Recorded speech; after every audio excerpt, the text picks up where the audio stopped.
Hello, you're watching Eye on Africa. I'm James Creedon. Here are our headlines. This Wednesday, now, the fallout of Monday's coup d'etat in Sudan continues. 3 prominent pro-democracy figures were detained overnight. This as a civil disobedience movement gathers pace. Our reporter Bastien Renouy is one of the very few international journalists on the ground. We'll bring you all the latest from him. Paris's Quai Branly Museum holds a ceremony to mark the handing over of 26 artefacts to the Republic of Benin. Emmanuel Macron presided over that ceremony. We'll bring you all the details on that milestone for efforts to have artwork seized during colonial times returned home. And in Ivory Coast, we'll bring you a report about how artists are helping to keep the economy ticking over in the former capital, Grand Bassam. That's a bit later on. Thanks for watching. Now we start in Sudan, where workers at the state petroleum company Sudapet have announced that they are going to join a civil disobedience movement. A doctors' union too says it will enter a general strike. It's now 2 days since the army took over in Khartoum, putting an end to a power-sharing arrangement. International as well as internal pressure has been mounting since Monday. The African Union, for its part, has suspended the country's membership until civilian rule in the country has been restored. Now, as events kicked off on Monday, our reporter Bastien Renouy, regional correspondent, happened to be in Khartoum. He's been one of the few foreign reporters on the ground this past week. Let's take a listen to what he had to say about events there on Wednesday. The situation is still very tense here in Sudan, and especially here in Khartoum and in the neighboring city of Omdurman. I've talked to witnesses who say that the Rapid Support Forces, a branch of the military, fired live bullets at demonstrators tonight. They say that they were demonstrating peacefully and that the police and the military started the repression. But it doesn't prevent people from taking to the street. The Sudanese people are still very mobilized. They are asking for the military to step back. They are asking for the civilians to take back their power, and they will stay in the street until their demands are met, they say. Watch this report I shot today in the streets of Khartoum. Across Khartoum, barricades have brought traffic to a halt. The youth have been protesting since they found out about the coup. We're blocking the roads to ensure our security, so that when the military forces come, they can't reach us. If they reach us, they will shoot to kill us. They killed our brothers over there, next to the military headquarters. We're also calling for civil disobedience. We don't want to see anyone at work, in the offices, in the pharmacies, and we want to block everything in the country. All around, cars are blocked and the majority of shops are closed. Khartoum is a dead city. Only certain grocery shops were encouraged to stay open. The first 2 days we closed, but then people called us and asked if we could reopen. All shops were closed and people started to get hungry. I opened so they could have some food. You see, there are a lot of people here.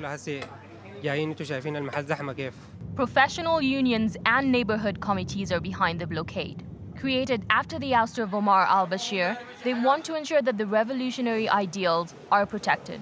Dua is a member of the committee of Khartoum East. She's hiding to avoid arrest.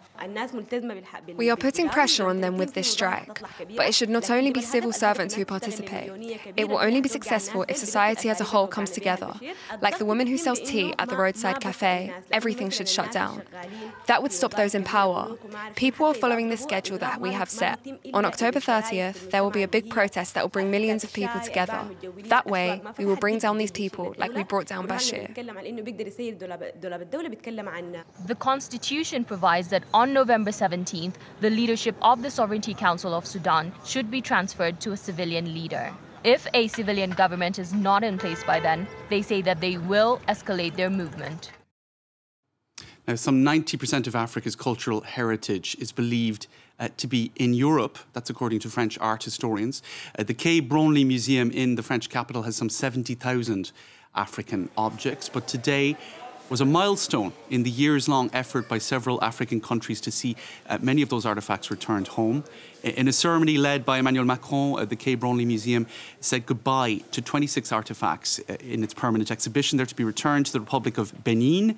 Well, those artefacts had been stolen from the kingdom of Abomey in 1892 during the colonial era. For Benin, it's just a drop in the ocean, though. They are among 5,000 works requested by the West African country. Let's take a listen to Emmanuel Macron as he presided over that ceremony. People awaited the return of these artworks for a long time, a very long time. All young people need to appropriate their country's history to build their future better, to see the power and at times the mysterious. And there was no reason why African youth should be condemned to be denied access to their heritage. Now, Emerald Maxwell was at Quai Branly for France 24. Let's take a listen to what she had to say of that ceremony earlier today. Of course, an important historical gesture by France, but it's also important for Macron's presidency. These objects were looted by French soldiers back in 1892, and so it's a way of righting a historical wrong, you could say. But it's also off the back of a 2017 speech by Macron, in which he said that he couldn't accept that so much of Africa's cultural heritage was in France. The way that these 26 objects are being returned is with a very specific law which is tailored for them. But it does get the ball rolling for restitutions in general, and other colonial powers like Britain, Germany and the Netherlands, of course, have museums stuffed full of objects which have been pillaged from their former colonies. So the Quai Branly president, the president of the museum here, he said that he welcomes the fact that it has started some soul searching on the provenance of artworks. And for Benin, on Benin's part, they of course welcome it as a historical milestone, and they see it as hopefully the start of further cooperation between France and Benin. And also on Wednesday, a Cambridge University college handed over an African bronze to Nigeria. It had been looted over a century ago, and it's the first return of its kind by a British institution. The bronze sculpture of a cockerel was taken from the Kingdom of Benin, now part of Nigeria. Jesus College, Cambridge returned what is one of hundreds of Benin bronzes. Many are still held at the British Museum. This particular sculpture had been gifted to Jesus College in 1905. The college announced in 2019 it had decided to make the return gesture. To collect another piece. Now, staying with the theme of the arts, broadly speaking, Grand Bassam, that's Ivory Coast's former capital, has a thriving arts scene. Now, down the coast from Abidjan, the city is home to many artists, and with tourists still not having returned in pre-pandemic numbers, it is many of these artists that are keeping the economy of the city ticking over. Samuel Bernard and Hanan Ferjani report. Leaving his mark on colonial walls all over the city of Bassam, such has become Ivorian street artist Zorbi's signature. I'm doing this to encourage my brothers to love African culture. With this colonial wall, it's like a fusion. In the heart of the Quartier de France, the former colonial capital of Ivory Coast, a growing number of artists like Zorbi have been writing a new chapter of history. This is how the Caisse Bleue Gallery came to be. The city's atmosphere has attracted creatives such as Bayo, a young Nigerian artist serving as a curator for an exhibition being held here.